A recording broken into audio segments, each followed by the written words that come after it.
Hey guys, what's up? I'm Erin and welcome back to the channel. You've probably heard it everywhere. You need $1 million portfolio or more in order to retire comfortably. Financial experts say aim for 10 times your income by retirement age. And headlines just love to remind us of that magic $1 million. But here's the truth. Very few Americans have actually hit that target. Only 9% have hit this target. So why does it feel so out of reach? And is it even the right goal for you? If you've ever read retirement advice online, you've probably seen the 10 times your income rule. It's pretty much everywhere. Fidelity recommends having 1 times your salary saved by the age of 30, 3 times by the age of 40, 6 times by 50, 8 times by 60, and 10 times your salary by the time you reach the age of 67. But according to Northwestern Mutual's 2025 study, only 9% of Americans have actually hit that milestone. That's not a typo, just 9%. So why is this number so low? Well, there's a couple reasons. First and foremost, the cost of living has gone up way quicker than most people's paychecks. So we have housing, insurance, groceries, utilities, you name it, eating up more of people's budgets and leaving less room for saving and investing. Many people started saving for retirement later in life. For many, the start right out of the gate was paying off student loans, buying a home, or starting a family. So by the time retirement was even on their radar, some of those best compounding years had already slipped by.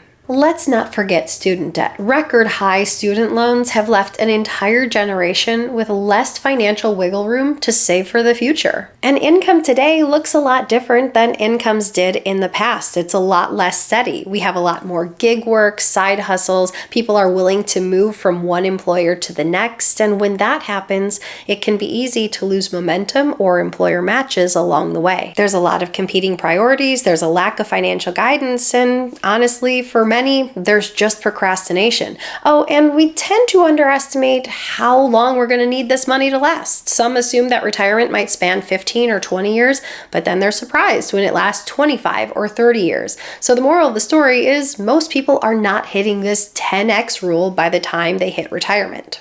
Now, here's something really interesting from the latest Northwestern Mutual study. The magic number Americans say they need in order to retire comfortably has actually dropped. Last year, it was 1.46 million.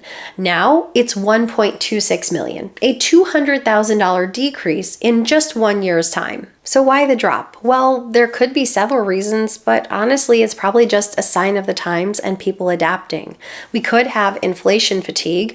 People eventually thought prices would come down, but that never has seemed to be the case. Once inflation happens, prices tend to remain elevated. So people are just getting used to higher prices as a new normal, and they have less room in their budgets to save. Second is market volatility. The roller coaster we've seen in the markets has led some people to losing confidence or simply seeing their balance dip, so they've adjusted their goals to feel more achievable. Third, more people than ever are considering delaying their retirement or kind of doing a phased retirement where they continue with part-time work, consulting, or gig work. This would allow them to have an income stream and not need as much in investments to fully support their retirement. There's also a growing trend in downsizing, cutting costs, and moving to a lower cost of living area. And let's not forget pensions and Social Security. As people get closer to retirement and see what their benefits will actually look like, some feel more comfortable than ever relying on these steady income streams to cover a bigger share of their needs. Also, with better planning tactics, more people are focusing on good enough rather than perfect and handling retirement with a more realistic and pragmatic view. Here's where things get interesting. If you take the median household income in America, right now it's about $81,000, and follow Fidelity's well-known 10x rule, that retirement savings target would be just over $800,000. That's what Fidelity says is on track for the average American household. But here's the twist. According to the latest survey from Northwestern Mutual, when people are asked how much they think they need to retire comfortably, their answer was higher. It was 1.26 million. And so often it feels like this $1 million benchmark is so ingrained in our mind that it is the gold standard, that it's the number that we see in headlines and articles, and we don't even question it. We get told that you have to have $1 million saved up for retirement or you're gonna be in trouble. But here's a reality check. That 10x figure, that's based on income, not expenses. And that $1 million figure, well, people just use it because it's a nice round figure. It doesn't fit everyone. Not everyone needs $1 million. And when it comes to our income, most of us don't spend 100% of our income. We have expenses in the form of savings and taxes and other pieces of the puzzle that aren't part of our retirement budget. And if you're a strong saver, maybe you're setting aside 20, 25% or more of your income every single year into investments. Your real spending in retirement is then much likely to be much lower than your working income. That means you could need a whole lot less than what these broad rules suggest. And once you get to retirement, you don't have to continue saving for retirement.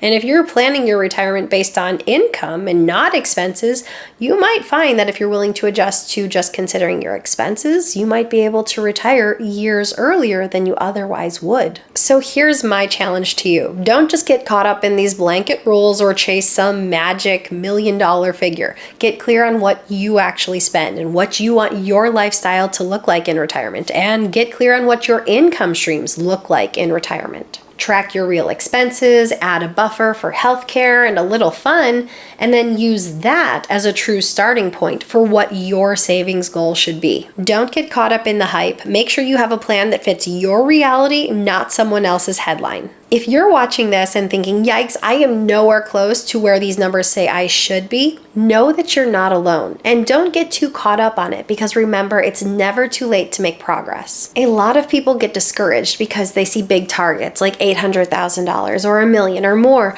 and it feels impossible. But even small steps can have a really big impact. Are you willing to increase your savings rate by 1% or 2%? Over the long run, that can make a big difference. Are you willing to delay your retirement by a year or 2? That can have a dramatic change on your retirement readiness. Are you willing to work part-time or do some side hustles in retirement? Again, this can have a dramatic impact on how much of a portfolio you need going into retirement.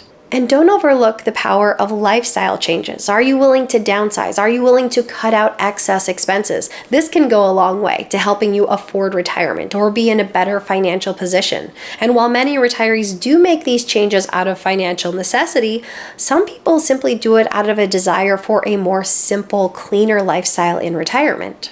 The key is to focus on what you can actually do, what's within your realm of control. What steps can you make as long as they're going in the right direction? Because remember, progress is progress no matter where you're starting from. Let's run through a couple real-world examples to show just how big of a difference Social Security and any guaranteed income streams can make in your retirement planning. Now, whether it's said outright or simply implied, often the financial advice we see out there is that you need to fund 100% of your retirement from your investments. For example, we often see things like this. If you want a $40,000 retirement income, you'll need $1 million portfolio using a traditional 4% rule.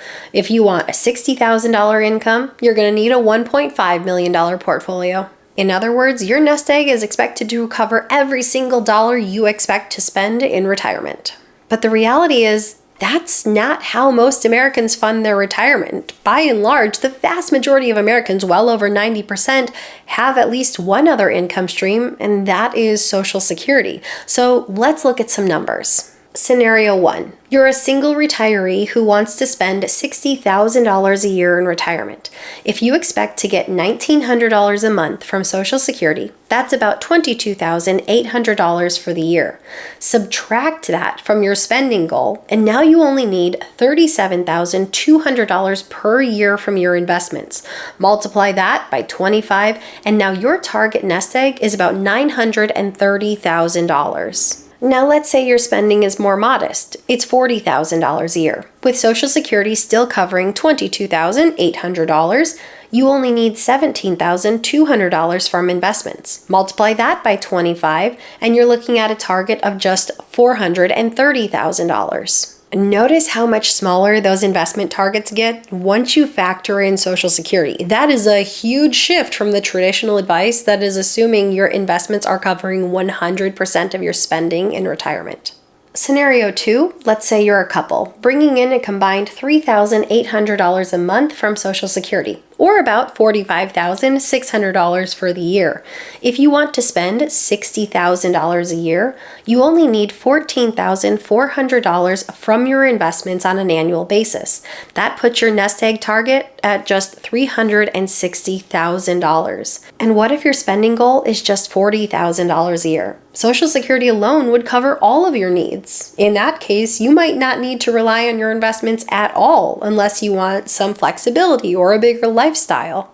The bottom line is this: Social Security can dramatically reduce the amount you need to save. And if you have any other guaranteed income streams like an annuity or a pension, these will likewise reduce your reliance on your investments. So this can greatly reduce your pressure and increase your security going into retirement. So don't get stuck in that mindset thinking 100% of your spending power has to come from your investments. Take a hard look at what your guaranteed income streams are and then figure out what the gap is that you have to fill.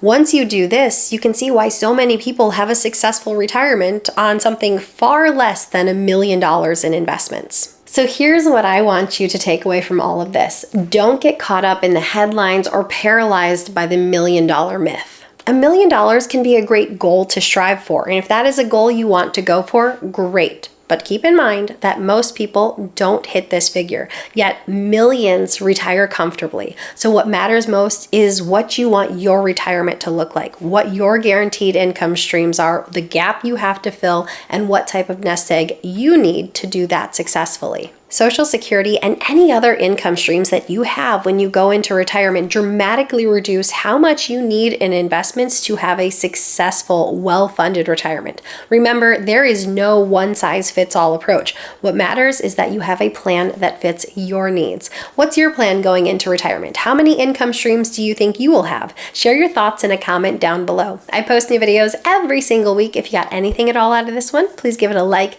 If you're new here, please consider subscribing, or if you know of someone who might get something out of this type of content, please consider sharing. I'll see you soon. Bye. That was probably the same thing. So glad I redid it. That was awful. I don't know. Home. I didn't mean to do that. And we are officially out of battery. We've redlined. I'm going to try and get through this segment, and we're going to go try and find a battery that works. But if you know me, some of my batteries don't work. So we'll see what we can get through. We have battery power. I only had to try 3 batteries to get there. I have 3 batteries. I think 2 work and 1 memory card. Had 2 at one point, but inevitably I think as a filmmaker you end up with 1 memory card and you rely on it for the rest of your life. And that's it. Better not lose this memory card, otherwise I'm gonna cry. Where did I leave off? 3 videos one day. I don't think I've ever done that before.